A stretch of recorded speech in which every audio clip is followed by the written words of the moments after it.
Well, I'm glad you show yourself. I'm glad you could.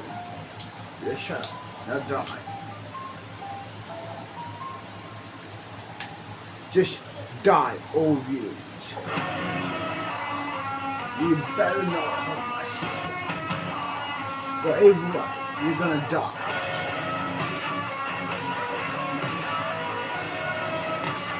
There's 2 ways from you.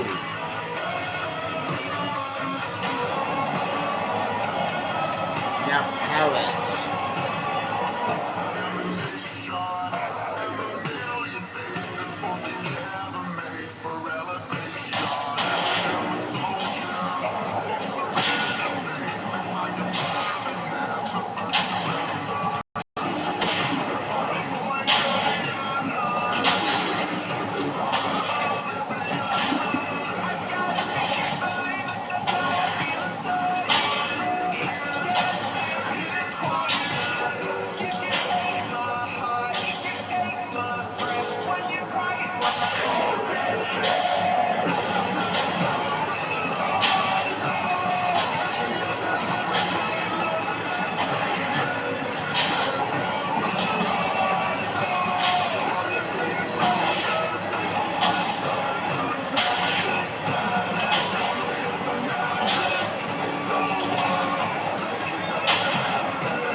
Well, very easy.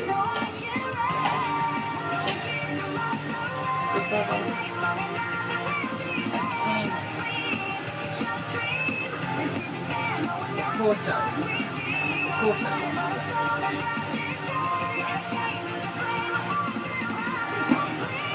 Let's go home. Come on. Now, hold my hand. So can I catch for a second? After this video, I'm gonna go to bed, wake up, build on that world, upload those videos, and then after that, I will upload on my main channel. And I'll come back to this channel a month later, like I do normally. So, I'll see you when I'm in character. Well, here we are, back at the crib. Yep. Hey sis, what's up? Gonna make our old friends video for you. Yes, please? Super cool.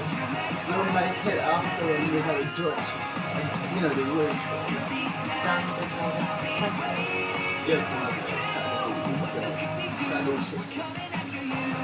Go chill on the balcony out here. Good girl.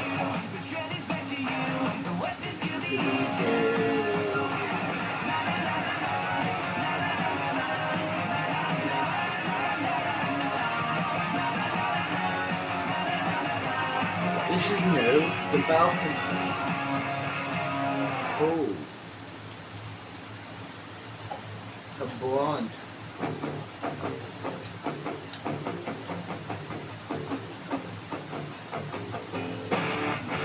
No.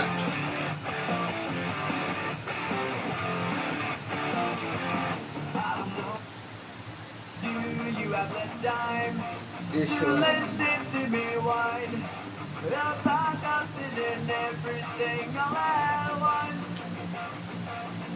I am one of those melodramatic fools, neurotic to the bone, no doubt about it.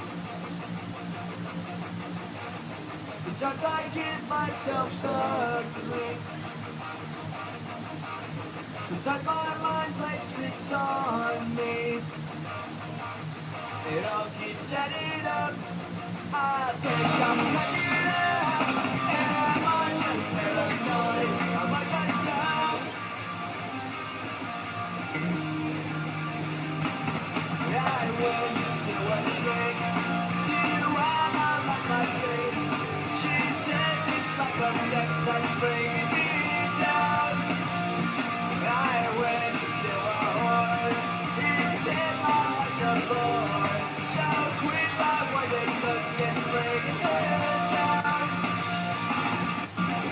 Sometimes I give myself the trips. Sometimes my mind plays tricks on me. It all keeps adding up. I think I'm cracking up. Am I just paranoid?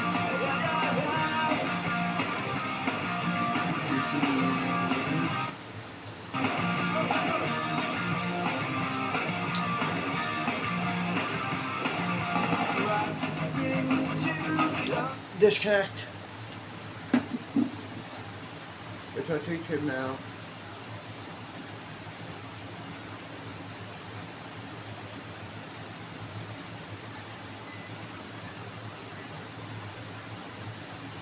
Both of y'all will be see.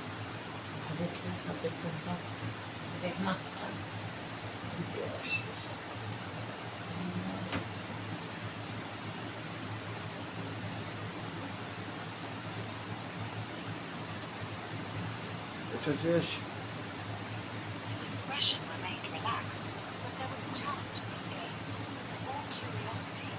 Veshi hesitated. This was dangerous territory, allowing him and meant stepping further into unknown waters, and yet she stepped aside. He entered without hesitation, looking around her quarters with mild amusement. Sterile, he commented. Everything in its place. That's very Zelvian of you. You humans live in chaos. He shrugged. We thrive in it. Veshi folded her arms. Why are you here, Captain? Doran leaned against the nearest surface, folding his arms as well, mirroring her posture. You've been watching me. Her skin heated. I was assigned to. Don't play diplomat, he interrupted, voice low and firm. I see it in your eyes. You're not just studying humanity. You're studying me. Vesh's composure wavered for a fraction of a second. He was perceptive. Too perceptive. You are an anomaly, she admitted, keeping her tone neutral. Humans do not function within the normal parameters of sentient evolution. He chuckled. Because we refuse to be contained by them. Silence settled between them. A charged, electric silence. Veshi took a breath. There is a theory among my people. That human aggression, your need to push further, comes from your biology. That reproduction is not merely a biological necessity but something more, intrinsic. Doran tilted his head, amusement flickering in his gaze. Are you asking if we're really as relentless as the myths say? She met his eyes. I seek confirmation. A slow, knowing smile spread across his lips. He took a deliberate step toward her, closing the space between them inch by inch. You're playing a dangerous game, Veshi. Her breath hitched, but she didn't retreat. And humans thrive in danger, do they not? He studied her for a long moment, then nodded slightly. You really want to understand what makes us different? She nodded once. His voice dropped to a near whisper. Then let me show you. Vesh's mind screamed at her to step back, to regain control of the situation. But her body, her instincts, they betrayed her. And for the first time in her life, she understood what it meant to fall into the unknown. Veshi had always prided herself on control. Control over her mind, her body, her decisions. But the moment Doran Kane stepped closer, his presence overwhelming, that control wavered. She had initiated this, pushed him toward proving what made humans different, and now, standing face to face with him, she realized she had underestimated the gravity of her curiosity. He didn't touch her. He didn't need to. His voice, his gaze, the unshaken confidence radiating from him was enough to make her body betray the rigid discipline she had cultivated since her earliest days. Doran's voice was calm, almost teasing. You want to know why humans are different? Why we don't break? Why we don't bend? Vesh's throat was dry, but she refused to look away. Yes. He exhaled through his nose, a small smirk tugging at the corner of his lips. Then you should understand something first. Strength isn't about power. It's about intent. Humans don't just act, we commit. We burn for what we want. We fight, we claw, we take, because for us, survival isn't enough. We have to conquer. Not just others, but ourselves. She studied him, her analytical mind still fighting to make sense of it. You make it sound like a compulsion. Doran tilted his head slightly. Maybe it is. Maybe that's why no matter how far we go, we keep pushing. Because we're never satisfied. A beat of silence passed between them. Then, he took another step, close enough that she could feel the subtle heat radiating off his skin. The logical part of her brain screamed at her to pull back, to establish a safe distance, but her body refused. Her muscles tensed, but not in fear, in anticipation. What are you thinking right now? He asked, voice low. Veshi swallowed, her heartbeat pounding in her ears. I am re-evaluating my previous assessments. Doran chuckled, a deep and knowing sound. Good. Because you've only scratched the surface. She had spent her entire life dissecting others, or the way they touched everything like it might vanish. Years passed. They explored the woods, fascinated by birds, by trees, by rain. They didn't speak of their past much, only that their planet was gone. Wiped out. Something about a purge. They were the last. Orphans in every sense. The taller one called herself Yari. The other was Lura. They weren't sisters by blood, but closer than most siblings I'd known. They moved together, thought together, like halves of the same mind. It was Yari who first started asking about Earth things. Put the camera Books, down music, on your... fire. Are we going She to... loved fire. Yeah. Lura, We're going meanwhile, to do it in gravitated toward water.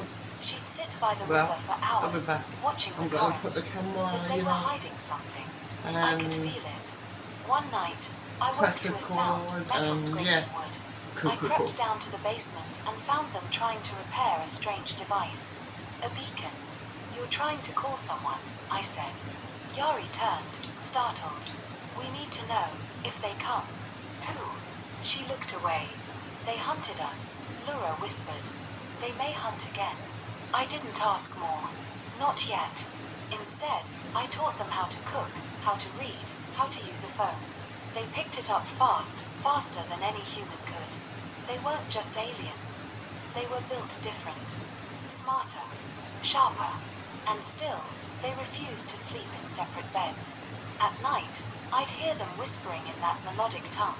Sometimes crying. Sometimes silent. Weeks passed. I started leaving the house unlocked again. I started laughing at dinner. I even played an old vinyl once, and Lura danced like she'd seen it in a dream. Then came the knock. It was a Thursday. Sun still low. I opened the door to a man in a black coat. Government issue. We've had reports, he said. Unusual meteor activity. Anyone come by? I lied. Flatly. Just coyotes. He didn't believe me, but he left. As he walked off, I saw it. He had a device. Scanning. That night, the girls came to me, pale with fear. They're here, Yari said. Not Earthmen. The others. Hunters. I didn't hesitate. We packed what we could. I buried the beacon beneath the chicken coop. Took them to the old ranger station 20 miles deep in the forest. A place I hadn't visited in years. It was cold, damp, but safe. They didn't complain. That night, Lura placed a hand on mine. You risked everything, she said. I shrugged. You're not cargo. You're people. And people deserve safety. She looked at Yari, who nodded slowly. We want to stay. But if they come, you must know something. And that's when they told me. About the weapon hidden in their blood. About the reason they were hunted. About what they could do, what they'd done before. And I realized. They weren't just survivors. They were the last defense against something worse. Something coming. And I was the only fool on Earth who had opened the door. It didn't take long before I noticed changes in the air. The girls were on edge, alert to patterns I couldn't see, bird silence, cloud shapes, static in the wind. They moved like soldiers, not just survivors. Yari spent hours tracing glyphs into the dirt. Lura buried pieces of metal at key points around the cabin. When I asked what it was, she looked me dead in the eye. Warning nets, she said. For when they come. That night, I stayed awake on the porch, rifle on my lap. I hadn't used it in years. My hands shook, not because of fear, but because I finally understood. These girls weren't hiding from a memory. They were hiding from something still hunting. They never asked me to fight. But I was already in it. 2 nights later, the sky split again, silent, blue, and wrong. I watched through binoculars as a dark shape slid between the clouds. No engine. No heat. Just presence. It hovered for seconds, then vanished. The girls confirmed it. A scout, said Yari. They'll map the land now. I asked what they wanted. Our blood, Lura said, voice hollow. We carry what they lost. Power they failed to control. I didn't sleep that night. Neither did they. At dawn, Yari came to me with a piece of tech, something glowing, humming. Help us build this, she said. It's a veil. It can hide us, but only if anchored by choice. Choice. It must be built by someone who chooses to protect. Freely. I didn't even blink. Tell me. Cool, she said. Well, let's do this.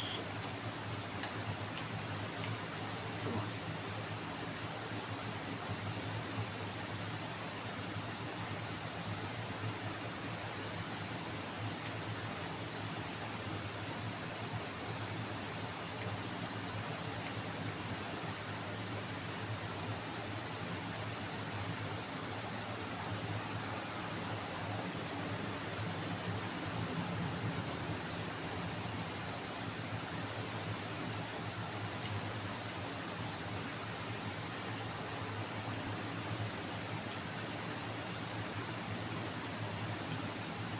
Well, I will see you in a month, a week, who knows, but I'll see you then.